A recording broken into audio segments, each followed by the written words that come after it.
అయిపోవాలి తప్ప గురువు నిశ్శబ్దంగా ఊరుకుంటే గురుపత్ని యొక్క ఆజ్ఞ గురువుగారి ఆజ్ఞయే. కనుక ఇప్పుడు వెళ్ళాలి అంటే ఇప్పుడు మీకు ఏమిటి చెప్తోంది మహాభారతం? గురువుని సేవించడమేదో గురుపత్నిని సేవించడము అంతే.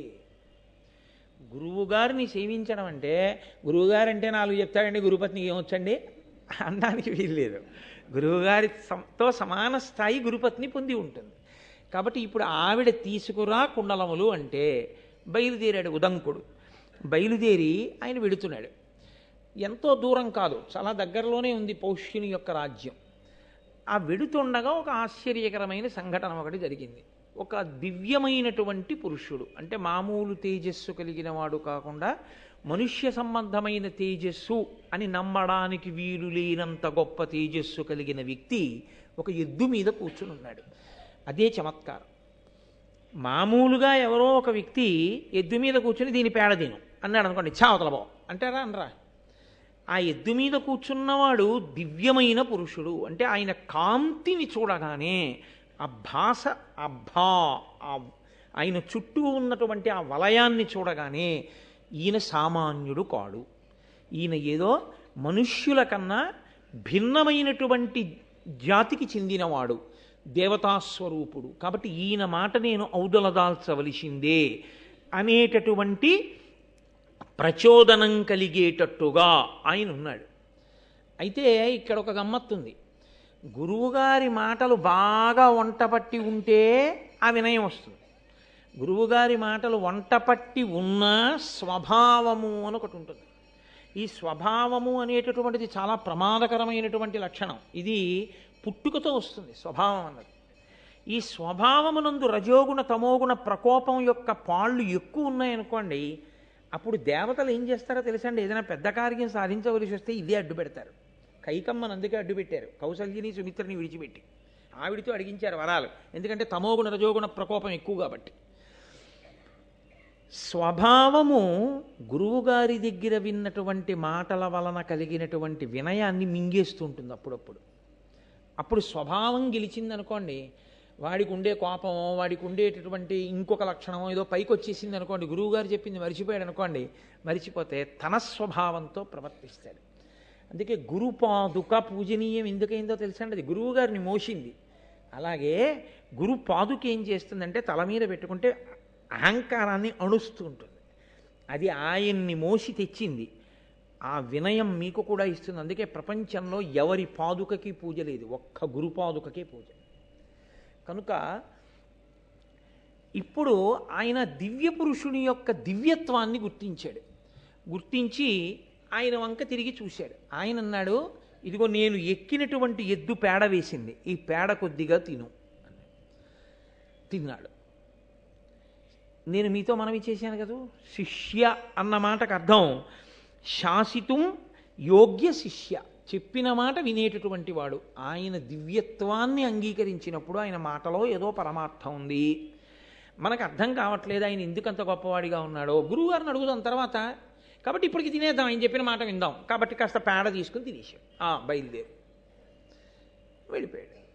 వెళ్ళి పౌష్య మహారాజు యొక్క అంతఃపురానికి వెళ్ళాడు. దాని విశేషం ఏమిటి అన్న తర్వాత ఆయనే చెప్తాడనుకోండి. గురువుగారిని అడుగుతానన్నవాడు గురువుగారిని అడిగితే, గురువుగారు చెప్తే నన్నయ్య గారు ఆంధ్రీకరిస్తే నేను మీకు చెప్పాలిగా, కాబట్టి కంగారు పడకుండా వస్తుంది. కాబట్టి ఇప్పుడు ఉదంకుడు పౌష్య మహారాజు దగ్గరికి వెళ్ళాడు. దేని కొరకు వచ్చావు అని అడిగాడు. అడిగితే పౌష్య మహారాజుని ఈయనన్నాడు, నేను గురుదక్షిణ ఇవ్వాలి అని బయలుదేరి వచ్చాను. నా గురువు యొక్క భార్య గురుపత్ని, మా అమ్మ వంటి ఆవిడ నీ భార్య కుండలములు అడిగింది అన్నాడు. ఇవ్వచ్చా రాజు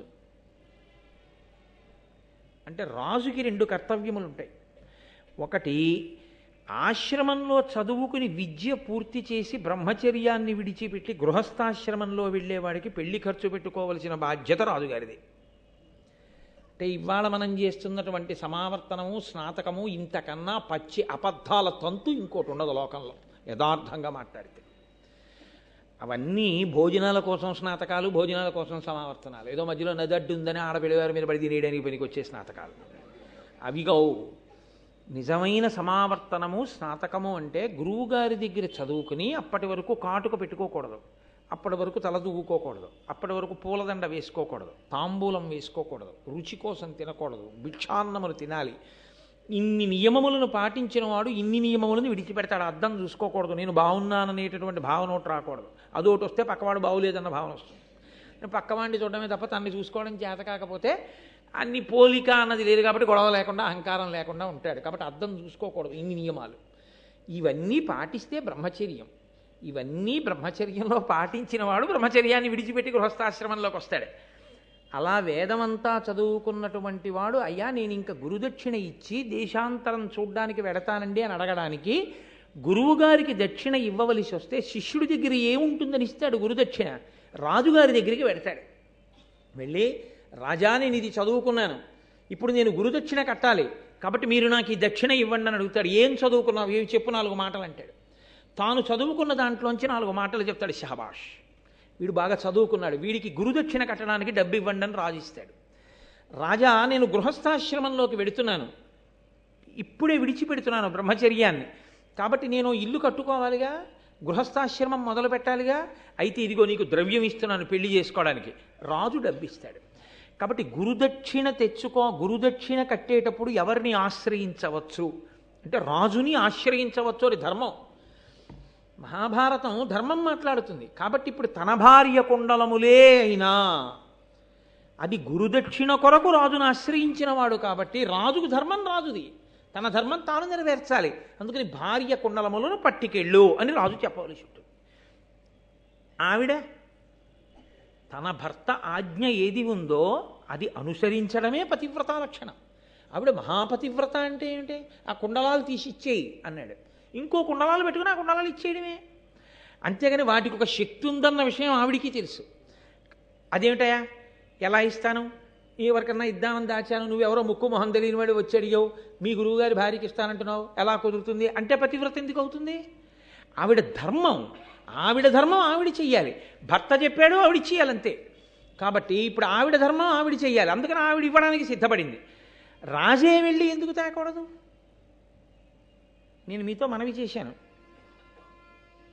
తీసి ఇచ్చేయి అనడానికి దానికి కొంత సమయం ఉంటుంది. అవి సౌభాగ్య వస్తువులు, దానికి ఒక నక్షత్రం చూసుకోవాలి, దానికి ఒక సరి అయిన ముహూర్తం చూసుకోవాలి.